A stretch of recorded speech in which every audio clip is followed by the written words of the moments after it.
الرحيم قل هو الله أحد الله الصمد لم يلد ولم يولد ولم يكن له كفوا أحد. بسم الله الرحمن الرحيم قل هو الله أحد الله الصمد لم يلد ولم يولد ولم يكن له كفوا أحد. بسم الله الرحمن الرحيم قل هو الله أحد الله الصمد لم يلد ولم يولد ولم يكن له كفوا أحد. اللهم صل على سيدنا مولانا محمد وعلى آل سيدنا مولانا محمد وبارك وسلم وصل عليه وسلم وعلى اللهم العالمين الذي ختم في الصبر والرحمة حضرتنا يا رب العالمين حاجة باقي بالله سلام حضرت شاهي ولي شاهي مطلوب حضرت سماك قدام سبحانه وخلاف وزرقون وصدق وزاد بركاته وإسلام سنسك. بسم الله الرحمن الرحيم. اللهم الهمنا رشدنا وعزنا من شرور أنفسنا وارزقنا فهم النبيين وحفظا الملائكة والمقربين. ربي اشرح لي صدري ويسر لي أمري واحلل عقدة من لساني يفقهوا قولي. سبحانك لا علم لنا إلا ما علمتنا إنك أنت العليم الحكيم. بسم الله الرحمن الرحيم. مكتوب 82 دعاء مكتوب شريف دي بحضرات مخدوم زادها خواجه محمد سعيد وخواجه محمد معصوم مد ظلهما. دغه دوه مبارکانو ته استولې دي چې یو خواجه محمد سعید صاحب دی یو خواجه محمد معصوم صاحب دی. خواجه محمد معصوم صاحب چې هغه لقب عروة الوثقا هغه اکثر کتابونو کې چې یادېږي په حضرت عروة الوثقا یادېږي. دغه د تخلص دی عروة الوثقا. او د خواجه محمد سعید صاحب تخلص دی په اکثر کتابونو کې د تصوف حضرت خازن الرحمت صاحب دی. د هغه تخلص خازن الرحمت دی او د هغه تخلص دی یا لقب ورته تخلص ورته ارسج ورته خو هغه په عروة الوثقا یادېږي او هغه په خازن الرحمت یادېږي. دا د مبارک امام رباني صبر مشران زامن دي او دوی دواړو ته د تلاجو بیا ډیر عمر ورکړی او بیا د طریقت برکات او عالم ته د تلا د دې دواړو په واسطه باندې بیخي ډیر ځایونه پورې ورسول.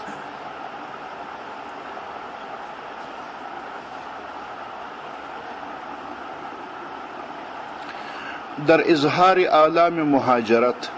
هغه ته اظهار د آلام د مهاجرت کی چې یعنی دا چې زست څخه لریم دغه د تکلیفونو اظهار او تکي چې په دی وجه باندې زه په تکلیف هم چې تاسو څخه لریم با بعضی بشارات سره د بعضی بشارتونو سعودي تی ورکی. امام رباني صاحب مبارک قدسنا الله تعالی بسر العزیز د مبارک ژوند خو ډیر عجب ژوند تیر شوی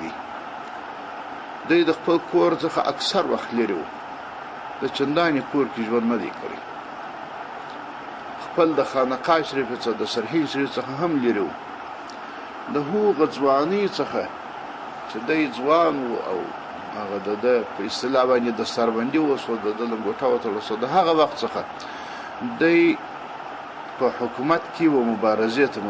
مجبور شو. یعنی هلته حکومتونه داسې وو چې د اسلام په نامه باندې نور کارونه کېدل. د اکبر پاچا زمانه وه د اسلام دین و د هندو دین و د شیعګانو مذهب و دا ټول شان سره ګډوډ کېدل. ډېر داسې شان و په قوانینو کې د هندوانو غلبه ډېره او بیا د شیعګانو غلبه ډېره. نو د مبارک چې په دغه د فاره پس په مبارزه باندې مشغول سو غوښتل چې یو پاک صاف اسلامي حنفي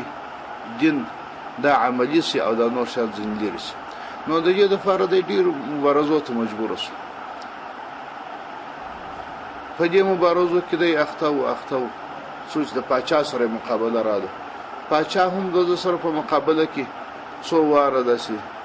تکلیفونو سره امام رباني صاحب هم مخصو خو ډیر کرامتونه هم پاچا ته ښکارا شول. بل اخر امام رباني صاحب په دې کې بندي شو. اکبر پاچا مړ شو. جهانگیر پاچا شو. جهانگیر پاچا او د بیا سره تعلقات او هغه داسې یو د کاده چا چې دماغ داسې شفره کار نه کوي داسې رقم سړی حال وکړي دیواره به ډیر چیز یو ورځ بیا ډیر سم. خو بل اخر د امام رباني صاحب مرید وو داغه مرید شو. بیا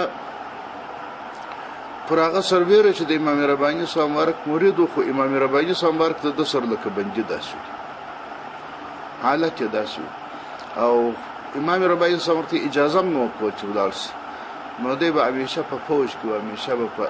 وخت د عسکرو سره تېروي. هرې خوا ته چې به عسکر تلل دی به ورسره تلي. نو یې بخت وخت کور ته راغلی، خو میاشتې و کلونه وختونه به ټوله په فوج کې تېرېدل. څو چې بالاخره خدای تعالی په دې کار کې کامیابه هم کړي. بالاخره دا و چې پاچا ډېر زیات قوانین د پلار د اکبر پاچا قوانین یې وضع کړل، ټول قوانین اسلامي سوله. تر ډېره ځایه پورې د مملکت پر اسلامي کېدو خدای تعالی موفق کړي. څو چې بیا جهانګیر پاچا ولاړی، بیا د هغه په اولادونو او په کورنۍ کې اورنګزیب رالی. اورنګزیب چې رالی هغه عالمګیر پاچا چې ورته وایي دغه فتاوای هندیه یا فتاوای عالمګیریه چې جوړ کړې ده، خو د عالمګیري بولي، د عالمګیر پاچا جوړ کړې ده. عالمګیر پاچا د هغه وخت د هندوستان ټول هغه تکړه لوی لوی علما هغه یې راجمع کړل. بیا یې د هغو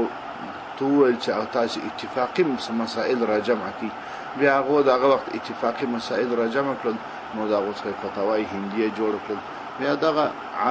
اورنګزیب پاچا دا بیا ډېر تکړه سړی سو، دا بیا د امام معصوم صاحب مبارک مرید سو. بیا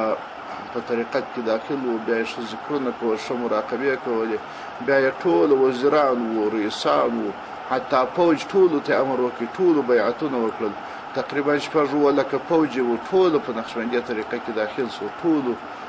د امام معصوم صاحب مبارک سره بیعتونه وکړل. نو حکومت داسې اسلامي حکومت شو چې 100% کې اسلامي حکومت شو. ټول قوانین د اسلام په هندوستان کې جاری شول. دا سلسله بیا وتر ډېر وخت پورې، څو چې بیا انګریزان راغلو، حالت سره بل رقم شو. اوس د هندوستان اوسنی هندوستان شو. نو دغه اظهار اعلامي مهاجرت پورې مې خبر وکړل چې امام رباني صاحب مبارک چې په فوج کې وو، نو دته چې به اکثره وخت داسې نوي کشفیات پیښېدل یا به نوي حالات ودته پیښېدل، نو ده به ویل کاش کې یو څوک وایي چې زما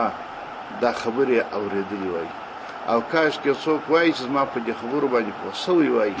کاش کې یو څوک وایي چې د دې خبرو قدر ورسره وای. خو ډېر د اسرارو خبرې چې په اخونو هر څوک نه پوهېږي. نو ده به په دې وخت کې بیا امام معصوم صاحب او خواجه محمد سعید صاحب یې ډېر یادول. نو د هغه څوک چې ما په خبرو پوهېږي، هم په دې مقامونو پوهېږي، هم په دې کشفیاتو پوهېږي، په دې ټولو شیانو سر خلاصېږي، او هغه د دې اسرارو لایق دي، خو کشف کې چې نشته. نو په دې وخت کې به دوی ډېر یادېدل او ډېر افسوس به د دې کاوه چې کش کې دوی وایي. نو په دې مکتوب سره کې هم دغه اظهار کړی دی، در اظهار اعلام مهاجرت، چې د دې ځینې مهاجر دي، ځینې فراق کې دي، ځینې لرې دي، و بعض بشارات. الحمدلله وسلام علی عباده الذین اصطفى. فرزندان گرامی به جمعیت سوری و معنوی متحقق باشند. و الله جل جلاله سوری و معنوی جمعیت نصیب کی. در این سفرها و محنتها هیچ علم برابر مفارقت آن دو عزیزی، آن دو فرزند عزیز نمی یابد. وای په دې سفرونو کې او په دې تکلیفونو کې هیڅ علم، هیڅ درد، هیڅ تکلیف په دغه اندازه باندې نشته لکه څنګه چې زه دغه دوه زامنو څخه جلا یم، د دې عزتمنو زامنو څخه. و کم است که از یادشان فارغ باشد، او ډېر داسې کمه پیښېږي چې زه به د دوی د یاد څخه فارغ یم. هرچند وصول نعم از منعم حقیقی جل شانه بیشتر، تذکر احبه دور افتاده زیاده تر. هر څونه چې وصول د نعمو را رسیدل د نعمتونو د منعم حقیقی جل جلاله څخه زیات وي، هر څونه چې دغه د خوا ډېر نعمتونه را رسیږي، یعنی ډېر کشفیات راته راکول کېږي او ډېر علوم د باطن ماته نصیب کېږي، هغو نه اندازه تذکر د احبه دور افتاده د لرې دوستانو د هغو یاداشت هم راته زیاتېږي. سوانح جدیده روز به روز در مسوده می آید و به بیاض می رسد. و سوانح جدیده نوی سانحه، نوی واقعه، نوی کشفیات، دا هر ورځ په ورځ باندې دا په مسودې ته راځي او بیا بیاض ته رسېږي. سړی چې خط لیکي، کتاب لیکي، نو دا کتاب چې لیکي وار د واره یاداشتونه راواخلي، ورته یو کاغذ باندې ژر ژر په چابک په تیز قلم باندې ما ځای یاداشتونه ونیسه خبرې زوري زوري لکه هغه یو شي پیرس جوړ کړي یا ژر ژر لیکنه وکړي وروسته چې لیکنه تکمیل شي بیا نو سړی په دې لیکنه کې دوم واري بیا ګوري بیا چې دوم واري وکتل ګوري چې مطلب هغه تکراری ځایونه یا اضافه ځایونه یا غیر مناسب ځایونه یا غیر مناسب الفاظ هغه باندې کلم کش کی بیا چې کوم ځایونه خوښ وي هغه ځایونه پریږدي بیا چې کوم عبارات یا کوم الفاظ اضافه کول ته ضرورت هغه سره اضافه کی وروسته دغه څه بیا دغه څخه نقل وکي پر یو صفحه کاغذ باندې نو هغه صفحه کاغذ باندې چې نقل کیږي ته بیاض ویل کیږي او هغه چې جاو ژر ژر لیکنه کوي ژر ژر یاداشتونه کوي هغه ته په مسوده ویل کیږي هغه مسوده ده چې ژر ژر لیکنه په کړي مازه یاداشتونه کړي هغه چې بیا صفحه نویسه پاک نویسه شي پاک نویسه ته نو بیا بیاض ویل کیږي د پخواني خلکو اصطلاح داسې نو وای نوی سوانح ورځ په ورځ مسودې ته رسیږي او بیا و بیاض ته رسیږي اما کسی که درک کند کیست هغه څوک چې په دې خبرو باندې پوه شي هغه څوک دی څوک درک د دې خبرو کوي څوک ما په خبرو پوهېږي واقعا لکه اوس دا نور مکتوبونه چې مخکې موږ وویل دا کوم مکتوبونه چې اوس په مثلا سلم مکتوب شریف 15 څلور دغه څخه در مخه کوم مکتوبونه چې په حقایقو کې د ممکناتو په حقیقت محمدی صلی الله علیه وسلم ورک حقیقت قرآن مجید حقیقت کعبه ربانی و دغه بیانونه چې د موستو د وکړ یعنی په دې باندې د چا سر خلاصیږي نه د علماء په دې سر خلاصیږي نه عالم په دې پوهیږي چې ارڅونه لوی عالم په دې سر نه خلاصیږي ځکه د هغه څه دي چې سړی هغه مقام ته داخل نشي هغه مقام ونه ویني دراسه ته سر نه خلاصیږي نو وای څوک دی چې درک به وکړي و ان کې حزب بغیرت قدام هغه څوک چې د دې څخه خوند واخلي برخه واخلي د دې مکشوفات څخه هغه څوک دی خو بل څوک نشته نو ځکه به دې باید یادېدل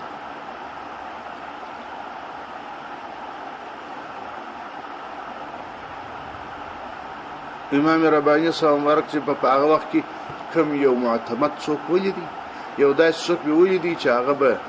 د امید سړی وو نو هغه ته به دغه اسرار بیا په وکړه ډېر اسرار ورته ویل اوس ګوره موږ اوس یو د دې څخه در مخه دغه مکتوبونه څخه در مخه موږ سلم مکتوب شریف هم ووایه سلم مکتوب شریف که ستاسو یادېږي نو د شیخ نور الحق صاحب په نامه باندې لیکلی شیخ نور الحق صاحب څوک دی هغه د هغه وخت یو لوی عالم د شیخ عبدالحق صاحب زوی دی شیخ عبدالحق محدث دهلوي چې اشعه اللمعات د مشکای شریف شرح جوړ کړی دی دا غزو شیخ عبدالحق صاحب د خواجه باقی بالله صاحب مبارک مریدان شو نو په علم سره خو ډیر لوی عالم د شیخ عبدالحق صاحب پر کم علم بل د چاست به حد لوی عالم لیکن دا هم عصري عجب شی سړی ته کله کله ډیر تاوان کوي د غټو برکاتو څخه سړی محروم شي نو شیخ عبدالحق محدث دهلوي صاحب مبارک غوندي انسان صوفي بزرگ د خواجه باقی بالله صاحب مبارک مرید او دون به حد لوی عالم خود امام رباني صاحب مبارک سره څه موضوع باندې اړیکې سره خراب وي ډېر کار نور سره درلود او د امام رباني صاحب مبارک پر بعض خبرو باندې څه اعتراضونه هم کړو دا هغه اعتراضو جوابونه بیا امام رباني صاحب مبارک هم لیکلي دي او داغه څخه وروسته ډېر علما او اعتراضونه ټول پکړي نو دغه شیخ عبدالحق محدث دهلوي صاحب مبارک مستقیمه که د امام رباني صاحب مبارک پښتنه نه کول ځکه دې تعلقات سره کوي خپل زوی ته وویل شیخ نور الحق صاحب چې هغه بیا د ډېر لوی علما وڅو هغه ته ویل ورته پښتنه ځنی وک بیا هغه پښتنه ځنی وکړه د امام رباني صاحب مقصد موضوع په اړه کې هغه دا موضوع چې د یعقوب علیه السلام مبارک ولې پر یوسف علیه السلام باندې عاشق و؟ دا خو انبیاء علیهم السلام دي. انبیاء علیهم السلام څنګه د بندګانو سره عشق کوي؟ دا خو د الله سره باید عشق وکړي. د دې صورت دپاره دا څه پکار ده چې د انبیاء د بندګانو عشق کوي؟ د یعقوب علیه السلام د شان سره څنګه مناسبه ده چې دی د یو انسان سره د بنده سره محبت کوي؟ د الله محبت صفات نعوذ بالله. داسې پوښتنه وکړه. نو امام رباني سمار ګوره سلم مکتوب شریف څونه اوږد مکتوب شریف موږ تاسو په شپږو کې په اووه سبقه باندې ووایو، کوم په ډېرو باندې ووایو، او څونه اسرار او حقایق ورته بیان کړل، څونه اسرار او په مکتوب کې څونه ګرانې خبرې وي.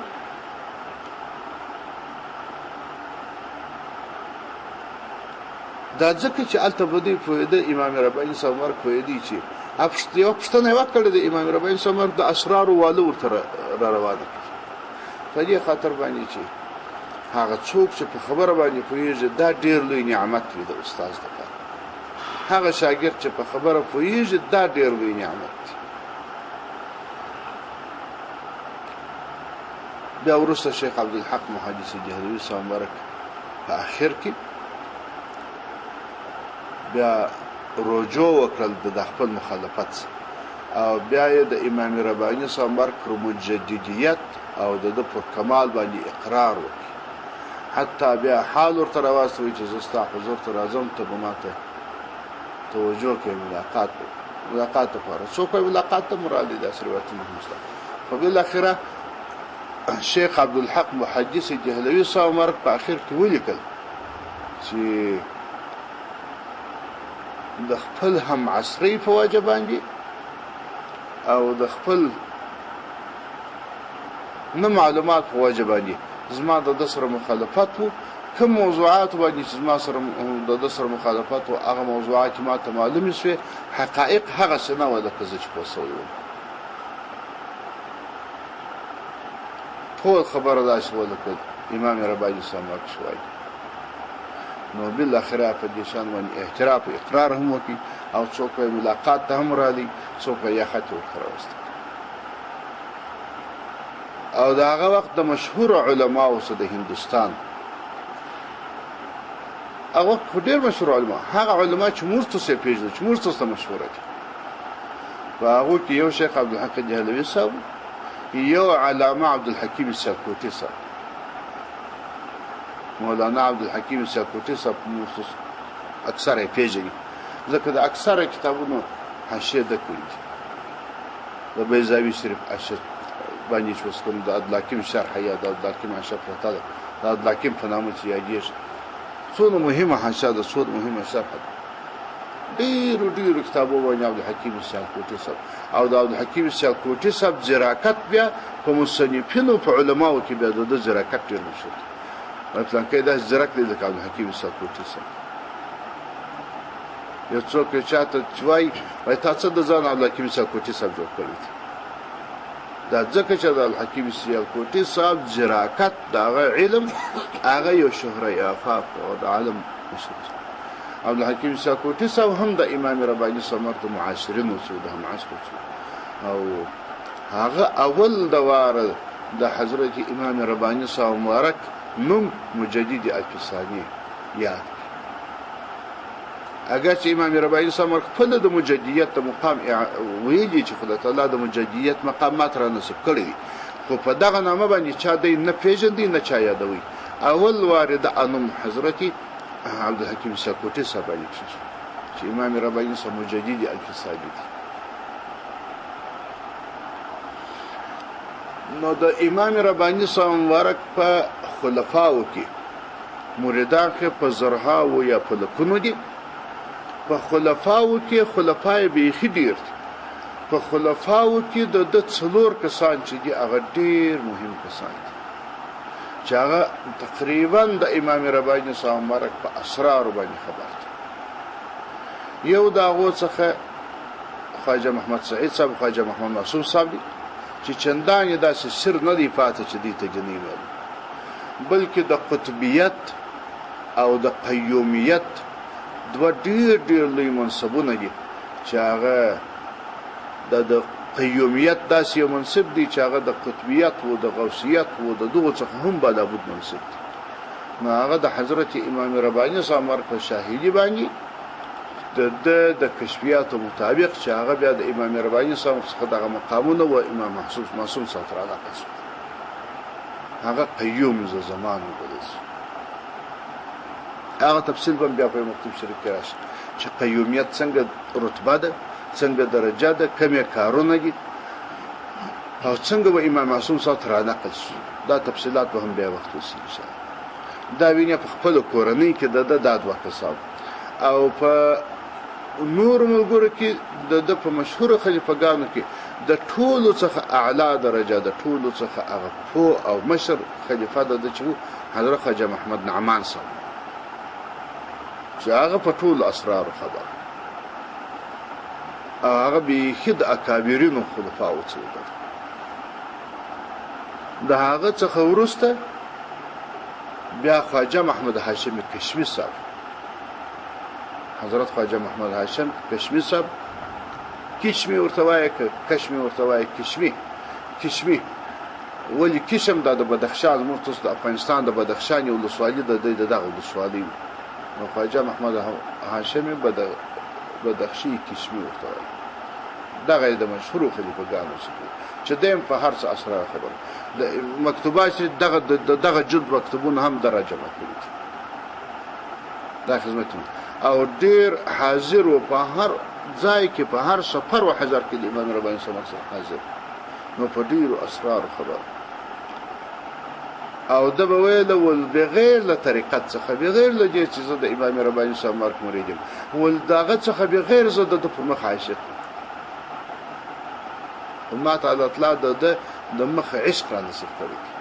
که زه د مرید ووسم کنه ووسم خو دا د مخ د دې چې مرید سم ما ته خدای اطلاع پر د باندې عشق را نصیب زه د عاشق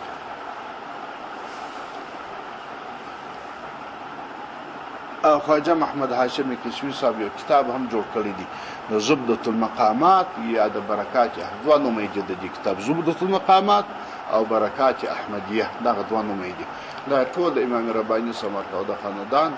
په تفصیلات کې جوړ کړی نو امام رباني صاحب مبارک وایي اما کسی که درک کند کیست څوک چې درک د خبرې کولای شي په خبر پوهیږي هغه څوک و آنکه حسب گیرد کدام څوک چې زما د خبرو څخه خوند واخلي برخه ځینې واخلي دا به څوک نو هغه 400 کاله در مخه و 480 ده که ده 480 کاله در مخه چې داسې علماو په هندوستان کې لکه شیخ عبدالحق صاحب حکیم سالکوټي صاحب او 300 نظامی علما د هندوستان چې عالمگیری جوړول چې 300 کسان چې دې ته نظامی علما وایي نو د هغه وخت انسانانو کې امام رباني صاحب مبارک وایي څوک دی چې په خبره پوسي شابه په خبره سر خلاص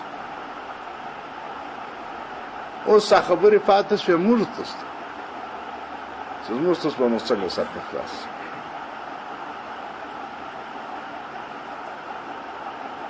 زموږ تاسو په دې خبر باندې څنګه سر خلاص څنګه به په پوس چې هغه وخت کې د دې څخه عاجز و او دا وایي چې څوک نشي ما په خبرو پوس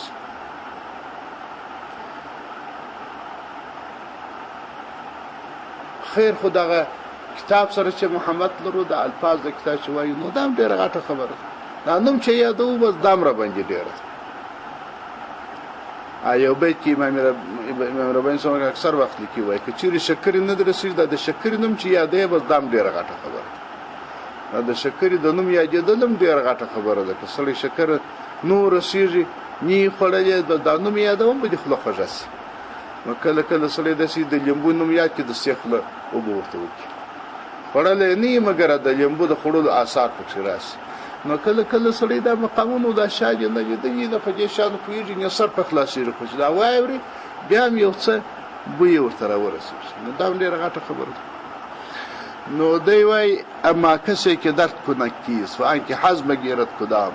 خواجه محمد هاشم هم مغتنم است خواجه محمد هاشم هم غنیمت دی که ذوق فهم سخن دارد د سره وای دا ذوق ستا د خبرو د فهمولو ذوق لري، اما دا چې خبره فهمولای شي هغه بیا جلا خبره فهمولای شي کنه، یعنی خبره فهمیده ډیر زور خو ذوق لري، دا خوند سره ستاسو د طبیعت دی چې په خبره سره خلاص کی. وفي الجمله ملتزمه ګرځي یو څه اندازه خوند مور ترسیش،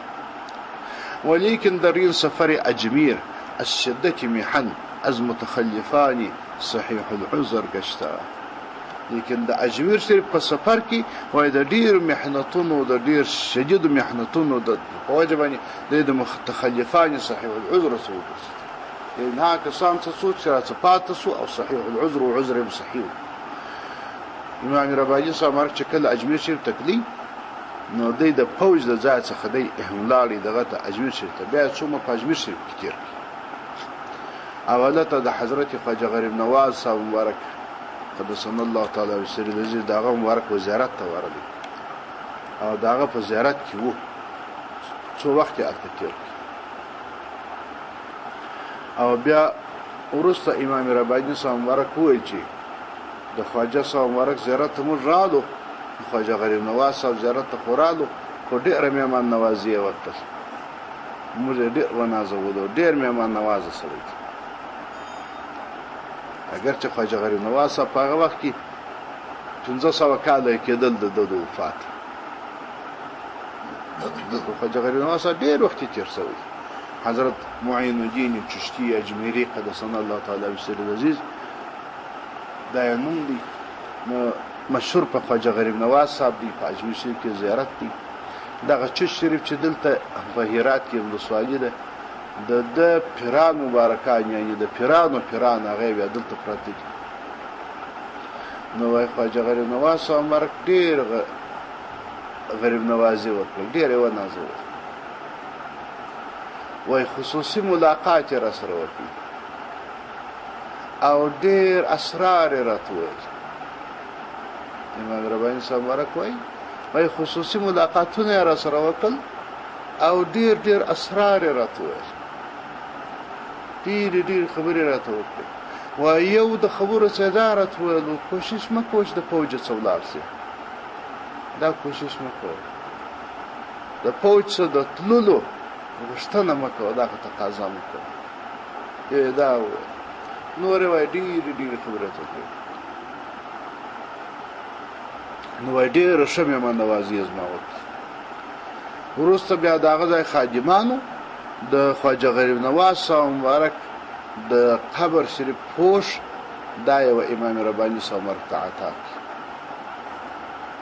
دا ورته هدیه د خواجه غریب نواز صاحب مبارک د زیارت پوشونه هغه وخت داسې نه ولکه اوس دغه ځای د پوشونو د ملنګانو د خلکو کار داس خراب کړی دي. د ورځې 1500 دانې پوشه پرلویږي او پورته کېږي، پوشونه اخر دونه ډېر شي چې د قبر ته دغه ورسېږي. خلک په دوکانو کې پوشونه رانیسي، بس ګرد ورځ دغه پوشونه دې راځي پر اواریږي. اوس خلکو دا ترتیب سره خراب کړی. پخوا د امام د خواجه غریب نواز صاحب مبارک د زیارت پوش په کال کې یو پلا بدلېدی، د قبر شریف پوش په کال کې خپل بدلېدی. هغه چې په بدل شو دغه پوش بیا د هندستان یا د نورو پاچاهانو د هر ځای چې په پاچا راغلی و پاچا ته په تحفه کې ورکول کېدی او پاچا به بیا خپل په خزانه کې خپل د مالیه وزیر ته به ورکړي، هغه بیا خپل په شاهي خزانه کې په یو علاده صندوق کې په ډیر غټ احترام باندې په ډیر تعظیم باندې هغه ساتلی. په خواني زمانه د پاچاهانو او په خواني زمانه د خلکو عادت پاچاهان چې براکل نو خامخا به د خواجه صاحب مبارک زیارت ترکل او زیارت چې براله نو لولي پاچاهان ته فقط دغه تحفه رسیدل، دا تحفه به دا پلا خادمانو تصمیم ونیوي چې دا پوش په امام رباني صاحب مبارک ته ورکړي او پوش مبارک و امام رباني صاحب ته ورکړي. امام رباني صاحب مبارک پوش واخسي په ډېر غټ تعظیم او احترام باندې او بیا یې وویل چې دا یو ډېر عجب تحفه ما ته راورسېده او ډېر سخت په خوشاله شوم او بیا یې ملګرو ته وویل چې دا ما ته وساتي، دا زما د کفن دپاره وساتي. زما کفن به بیا په دې کې کېږي. نو بیا هغه د خپل کفن دپاره وساتي.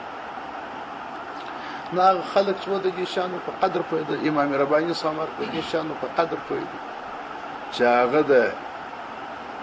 د دغونه علم او د دغونه کشفیاتو باوجود د قبر پوښ خپل د ځان لپاره کفن ګرځي او دا یو عظیمه تحفه بولي او دا غټه غریب نوازي بولي. او د دې زمانې دا بعضې بیا کلان راپوهان بیا دا بدعت بولي، شرک بولي، کفر بولي. دغونه تفاوت شته د دې خلکو. الله تعالی خپل مخلوقات، الله په خپل مخلوقات کې خپل کارونه کوي. نو وای دغه د اجمیر شي په سفر چې امام رباعي سم روانو، وای خواجه محمد هاشم صاحب نه دی را سره، دی نه دی را سره تللی، ځکه په دې وخت کې خواجه محمد هاشم صاحب باندې ډېر زیات تکلیفونه برابر وو او یو خو ډېر مریض وو،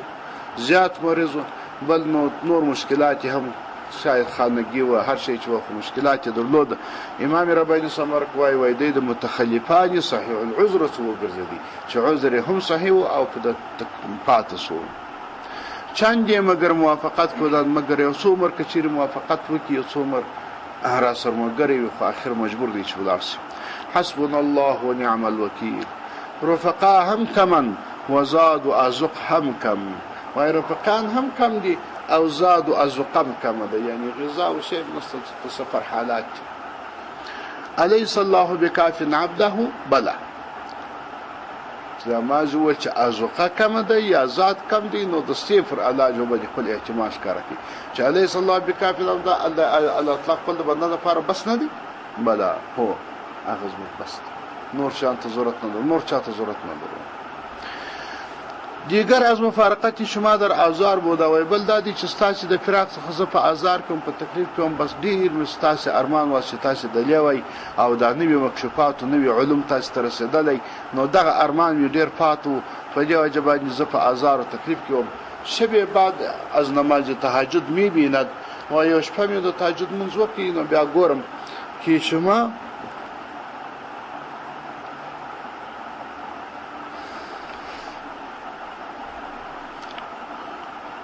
که شما هر دو برادر با یکی از این یاران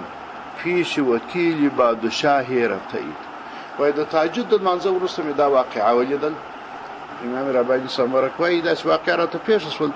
چې د تاسې دواړه روان یاست خپل زامن ته وایي،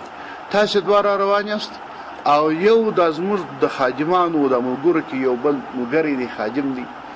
تاسو درې کسان یاست او تاسو ټول راسي پیش وکیل بادشاهی رفته اید، د یو پاچا وکیلی د هغه پاچا د وکیل و دفتر ته ورغلی است که نوکر بادشاه ګرځید او د دې دپاره ورځي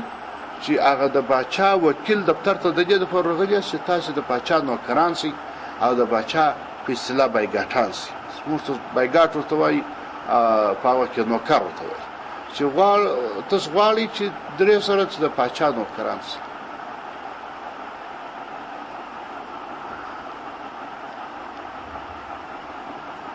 او تجویز نوکری را به آن وکیل تفویض نمودن او تجویز د نوکری وای واغه وکیل تسپاره. پاچا صاحب بیا خپل د بیګاټانو خپل د نوکرانو درول دا وظیفه و وکیل تسپارلی چې وکیل هر څوک غواړي چې نوکری کی مقرر کی مقررول شي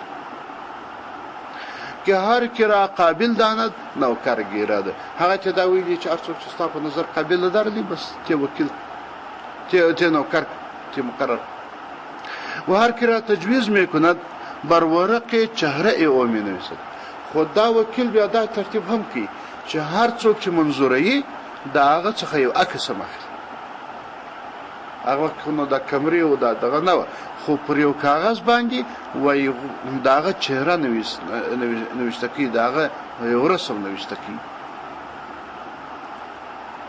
و بر کناره ای ورق او می نویسد که نوکر بگیرد او دا هغه ورقې چې هغه کوم تصویر د پکښې رسم شي،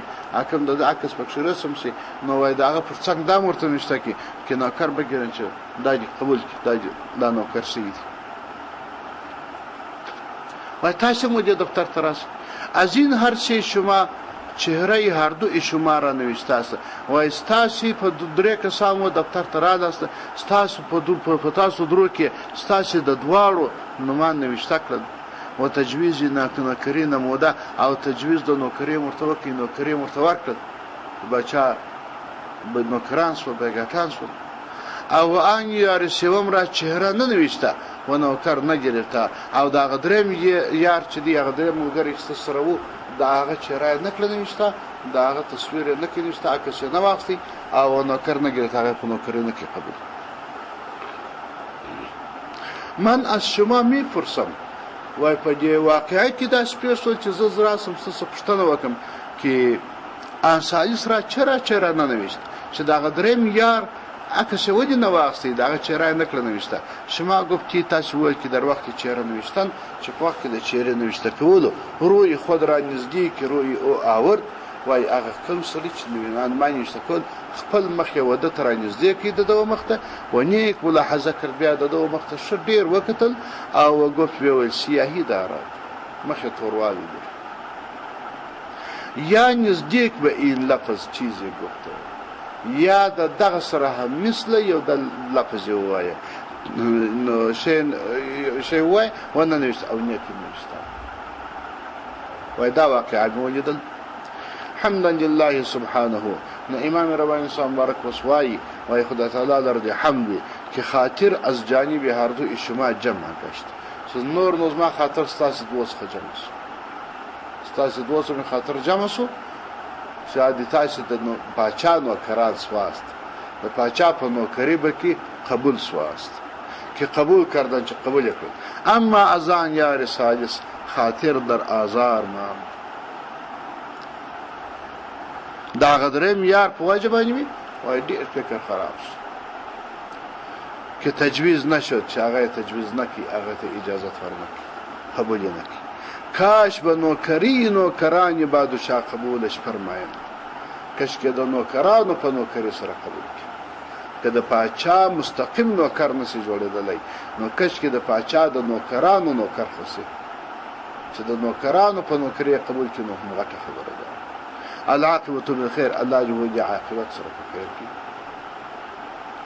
خو د دې وروسته بل مکتوب شریکی براسي ان شاء الله تعالی یا به بل ذکر غلی خور مکتوب شریک استه او مکتوب چې مسیر دي چې مخکې دي که ورسته دي